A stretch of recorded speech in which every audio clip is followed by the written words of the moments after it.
So ఈ రోజు మనం మాట్లాడుకుందాం ఫీమర్ ఫ్రాక్చర్ గురించి. ఏంటి చాలా మంది ఫీమర్ ఫ్రాక్చర్ ఉన్న వాళ్ళకి షేర్ చేయండి, వాళ్ళకి కొంచెం ఇన్ఫర్మేటివ్ ఉంటుంది. Hello everyone, welcome to day 1 of fracture management and recovery time. Femur fracture types చాలా ఉంటాయి, బట్ సింపుల్గా మీకు ఒకటే కామన్ మేనేజ్మెంట్ ఎట్లా చేస్తారో చెప్పేస్తా, అండ్ దానికి రికవరీ టైం ఎంత ఉంటుందో కూడా చెప్తా. మామూలుగా వచ్చేసరికి షాఫ్ట్ అంటారు, అంటే ఫీమర్ పైన కింద కాకుండా మధ్యలో పోర్షన్ ఏదైతే ఉంటుందో దాన్ని ఫీమర్ షాఫ్ట్ అంటారు. సో ఆ షాఫ్ట్ ఫ్రాక్చర్కి ఎట్లా ట్రీట్ చేస్తారంటే depending upon age factor, type of fracture and mode of ఇంజురీని ఇంకా కొన్ని ఫ్యాక్టర్స్ ఉంటాయి.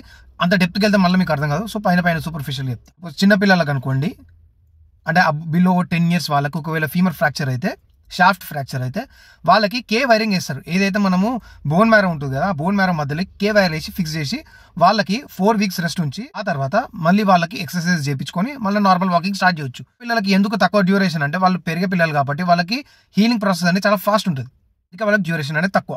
అండ్ ఇట్ డిపెండ్స్ అనమాట, ప్రతి ఒక్క కండిషన్కి టైం వేరీ అవుతుంది డిపెండింగ్ అపాన్ మెనీ ఫ్యాక్టర్స్. నేను యావరేజ్ చెప్తున్నా. మిడ్ ఏజ్డ్ పీపుల్ వాళ్ళకి వచ్చేసరికి వాళ్ళకి నెయిలింగ్ అనేది వేస్తారు.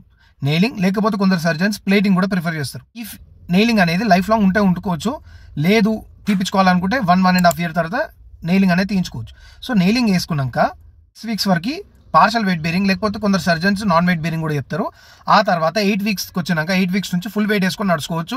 అండ్ మీరు మళ్ళీ రన్నింగ్ అవన్నీ జాగింగ్ ఇవన్నీ చేసుకోవాలంటే కమ్సే కమ్ ఒక 1 year అని టైం పడుతుంది.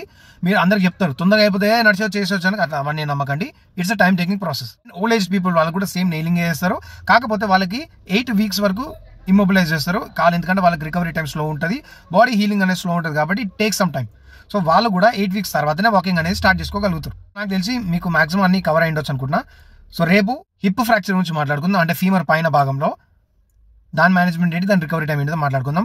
ఈ సిరీస్ మిస్ అవ్వకుండా ఉండాలంటే మన ఛానల్ సబ్స్క్రైబ్ చేసుకోండి, ఇన్స్టాగ్రామ్లో కూడా ఫాలో కొట్టండి, మర్చిపోవద్దు. ముఖ్యం లైక్ చేయాలి, మీరు లైక్ చేస్తారు, లైక్ చేయండి. చాలా మంది ఫీమర్ ఫ్రాక్చర్ ఉన్న వాళ్ళకి షేర్ చేయండి, వాళ్ళకి కొంచెం ఇన్ఫర్మేటివ్ ఉంటుంది.